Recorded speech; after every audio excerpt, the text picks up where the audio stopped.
In this video, we're going to be talking about audience personas and why it's a template you should populate before you do anything else on social media. Hi, my name is Jonathan Tanner, and I'm the co-CEO and a founder of Social Media College. In 2002, I was awarded the Social Media Educator of the Year by the Social Media Marketing Institute, and my experience with social media marketing dates back all the way to MySpace, before Facebook was even around, working with Fox Interactive Media on helping them to monetize the platform. So I've got over 17 years of experience in social media marketing. I'm also the course host for the Social Media Marketing Intensive. I'll be the one that you see in all of the course videos. So if you do decide to go ahead, you'll be learning directly from me.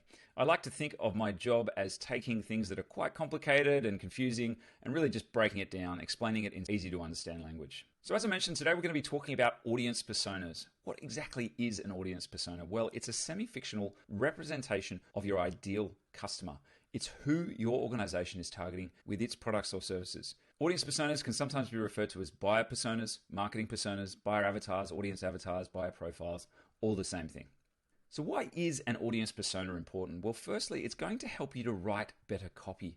And copywriting is writing the words that persuade people to take some form of action. And it's going to touch pretty much everything you do on social media. It's going to be in your paid social media ads, your headline, your ad text. It's going to be in your social media video scripts, your social media bio and your profiles, the captions that you write, the replies to comments that people make on your posts, and also lots of other forms of digital marketing, whether that's the text on a button that you want people to click on, or your website headline, or your email campaigns. You get the idea. It's going to help you to develop a targeted social media strategy.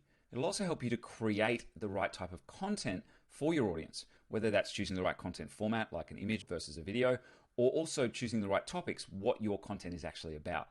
It'll help you to develop lead magnets that solve problems from your audience and entice them to leave their email address. It'll help you to select the best social media platforms for you to market on. You'll also know when to post on social media, and it'll help you to pinpoint your exact audience if you're using paid social media ads, and so much more. Now, here at Social Media College, we have what's called an audience persona canvas. And the idea is that we get as much information as possible on our target audience down on paper. What we need is some basic demographics on them. What gender are they? How old are they? Where do they live? Are they married? Do they have kids? And if so, how many? What sort of lifestyle do they lead? Personality, news sources, hobbies, interests. What's their preferences? What are they inspired by? Their motivations, their goals, their core values.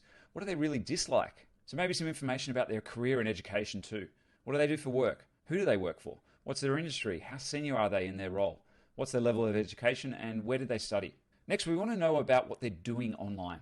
What sort of device do they use? What's their favorite apps? What are their favorite social media platforms and why? Which ones don't they use? Which ones do they really hate?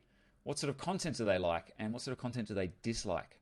You see, getting all this information down on paper builds extreme clarity about who you're talking to, and it's going to ensure that your strategy works and your content really resonates with them. But the real goal of an audience persona is knowing how your audience feels. What are their major frustrations and pain points at the moment?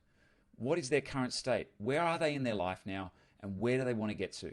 You see, everyone is trying to get from A to B, from a place where they're currently dissatisfied with something in their life to a place where they're happy, and they're looking for a vehicle to get them there. Your job as a social media marketer is to show them that your product or service is the vehicle that will help them get from A to B. See, people buy on emotion and they justify it with logic. So we want to know their current state. Where are they now? How are they feeling? What emotions are they going through? What or who is currently influencing them? What are they currently doing? Some of their activities. And most importantly, what's keeping them awake at night? What are some of their fears?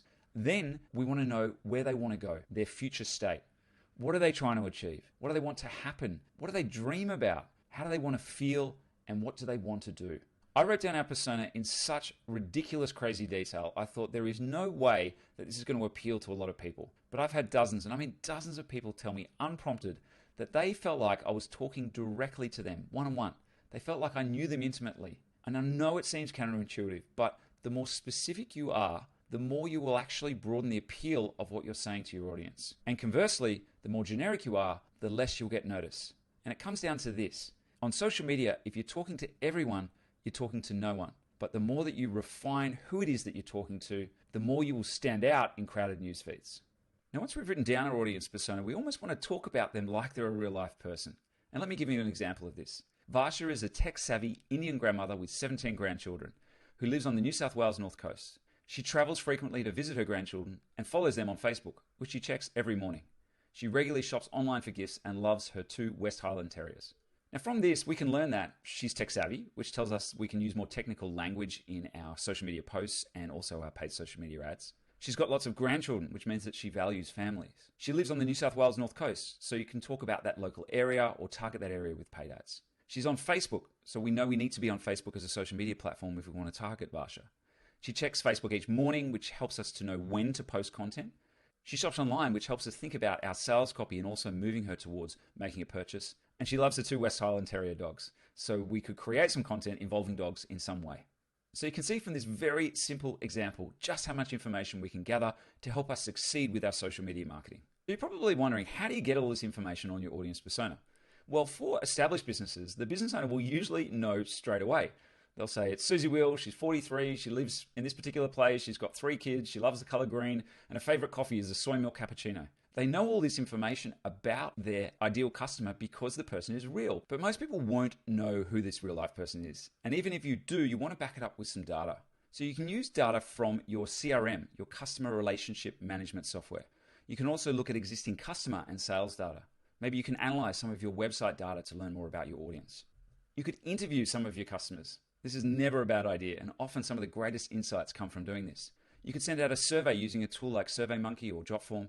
And you can also get data from insights on your social media platforms. For example, Facebook has native insights, which are free, which gives you great demographic data like location, age, lifestyle of those who like your Facebook page. But you're also going to have to infer some of the data. You're going to have to make a best guess. Then over time, you want to continually test these assumptions to see whether or not they're true.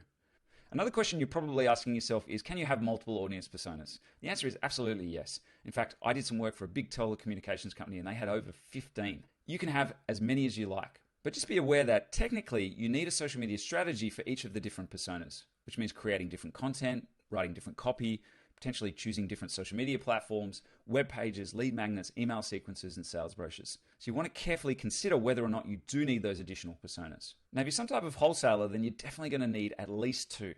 Let's just say you sell juice. You're going to need one persona for the person who orders your product and pays you. Let's just say a coffee shop owner. And then you're going to need another persona for the consumer who buys the product from the coffee shop, because you are marketing to both. And the final thing I'll say is that once you've created these audience personas, you want to share it with your team and also other stakeholders. Give the persona a name like Professional Pete or Casual Kate. And then once you've done that, stick it up on the wall, because you are going to look at it constantly. You're going to keep coming back to it time and time again to help improve your social media marketing. Hopefully you've enjoyed this video on audience personas. Look out for the next one where I introduce the concept of buyer stages and why it's critically important that you tailor the message based on where people are in their buying journey with you. See you then.